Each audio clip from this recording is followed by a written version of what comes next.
والله دودي عمره ما فيديو طلقه يعني، وعنده فيديوهات ياسر. يا روح جيت هنا في الليل، عيطت لي لافرنسيين اختي، قالت لي يا طوطو، قالت لي وينك؟ نشوف فيك اني نط من النوم عينيا بالدموع، نشكي مليح. قلت لها اختي يعني هنا في بالرحال في القهوه ل 12، قالت لي اطلع بك روح. نهز انا رجلي من الفلوك باللباط هذيك تاع البودينغ فوق بعضها، قلت لك تديك استغفر الله يا ربي لاستراليا، اما تديك سردينيا هذيك، اما سردينيا قليله، تاكل كعبه توصل سردين، تاكل ربعه توصل رومانيا، تاكل سته توصل لافغانستان، قد ما تاكل توصل. يعني معك. والدار جينا، انا روحت للدار، قادرت اختي نزلت، قال لي جي وين طول؟ قلت واش راح نلحق سمعت جبنت الهود عبيبي، قال لي دبر راسك وخرب باللباط هذيك اللي مدوها. نحكم فروضه ونوصل للدار نروضها، ها مخلوق نظرة المخلوق، قلت المخلوق اني رمودي مسروقه. رحلت يما مسروقه مثلي مخلوقه. اعوذ بالله يا ربي، الحمد لله. وسكري هذا الفيديو عندك اكوطه تاعي، قلت لها شوفي اني جبت لك بطاطا قاطو، كل يوم كلي كعبه اشربي بها الحليب. لا حول ولا قوه الا بالله.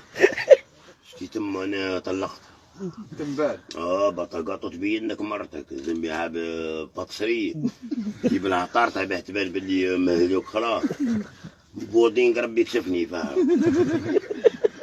درتك خرجت يداها وتقول فين دوراري هذوك، درتك انا هذيك باللصقه، هي باللصقه مش باللصقيه، درتك دخل يداها.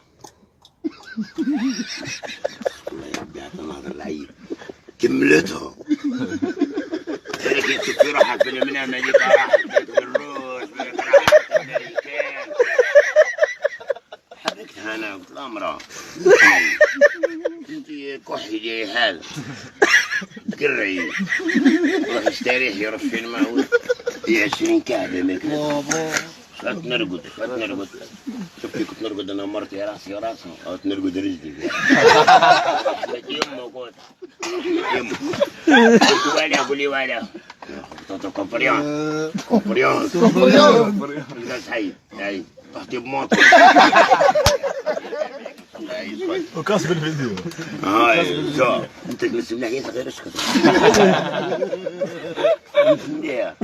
نرقد نعود نعطيها رجلي وراسها، وانا كيما نقولوا حنايا راسي انا في رجلها، هي كي تاكل بفمها، كي تاكل برجلها اوتوماتيكمون كون تجوع تاكل لي رجلي.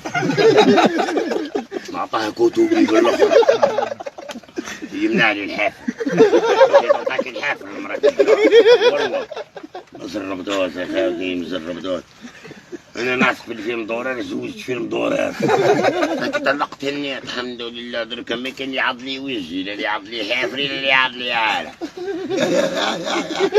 والحمد لله والسلام عليكم ورحمة الله. بعد الفاصل ما كاينش فاصل عندك يا دودي، عرفت لي اي اذاعة فيها اشهار، ما كاينش اشهار. السلام عليكم قولها. السلام عليكم، في الامان خاوتي، وبربي يعدل البلاد هذه ان شاء الله، وراي حياتنا راح اطرح فوق.